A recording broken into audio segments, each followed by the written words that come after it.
Russia and Belarus conducted the Zapad 2025 joint military exercise on September 12 to 16, 2025.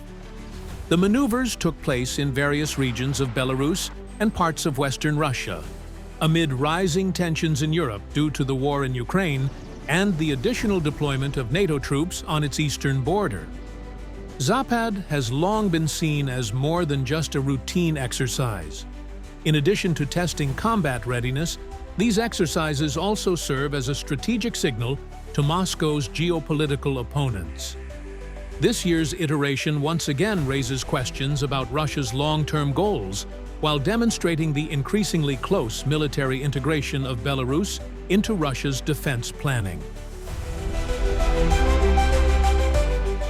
Zapad, which means West in Russian, is one of the Russian Armed Forces' 4 major strategic exercises, along with Vostok, Center, and Kavkaz.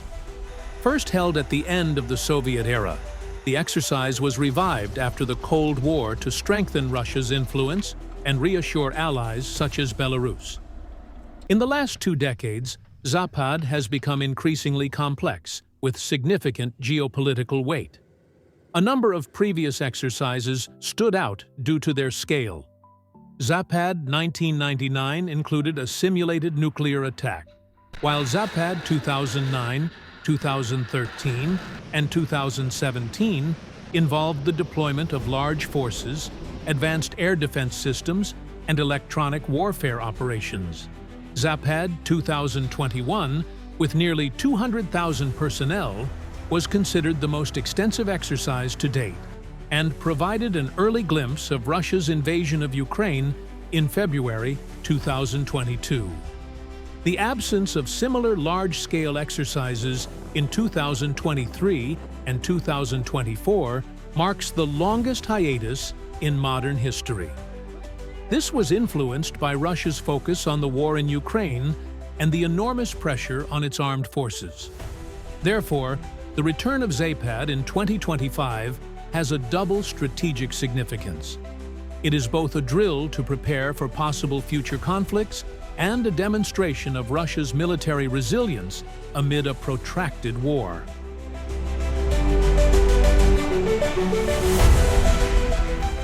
According to an official statement from Belarus, approximately 13,000 personnel were involved in Zapad 2025.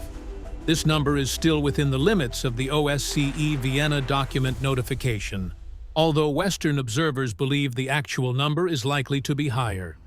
The exercise covers a variety of scenarios, ranging from airstrikes over Belarus and the Barents Sea, armored maneuvers around Borisov, to the operation of drones and electronic warfare systems. Special attention was paid to the use of nuclear-capable systems. Russia showcased its Iskander short-range ballistic missiles, which have been deployed in Belarus since 2022, as well as the Oreshnik missile system, which is planned to be delivered to the country before the end of the year. Both systems strengthen Russia's nuclear posture and confirm Belarus's role as part of Moscow's rapid escalation strategy.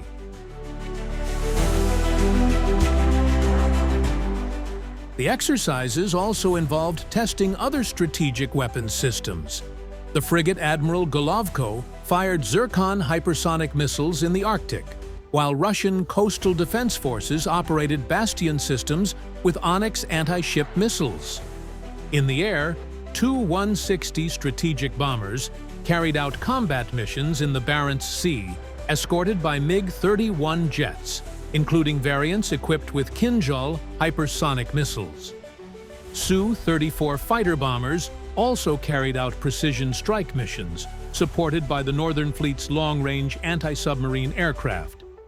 On land, armored and mechanized units are conducting joint operations with artillery support, while logistics are being reinforced through the deployment of troops and equipment using Il-76 transport aircraft.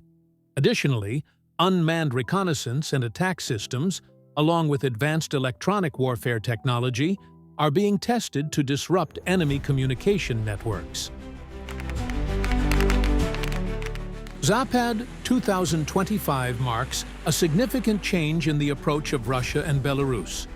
Whereas previously the emphasis was on personnel numbers, this year the focus has shifted to the integration of advanced weaponry systems, including drones, artificial intelligence for command, electronic jammers, and high-velocity weapons. This strategy adds another layer of challenge to NATO's defense planning as it mixes conventional, nuclear, and hybrid threats.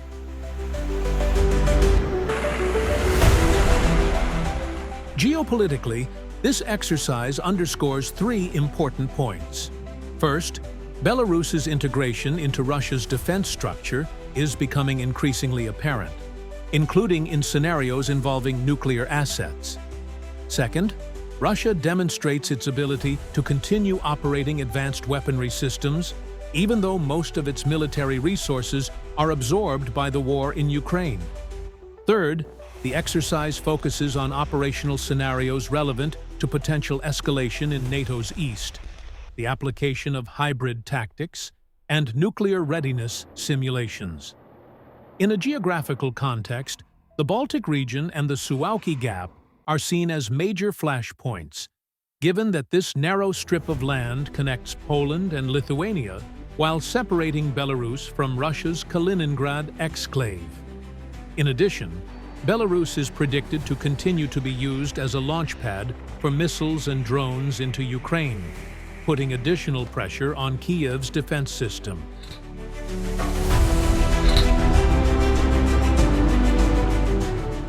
Unlike Zapad 2021, which emphasized the deployment of large numbers of troops, Zapad 2025 highlighted strategic weapon systems such as Zircon, Kinjal, Onyx, Iskander, and Oreshnik, combined with drone capabilities and electronic warfare.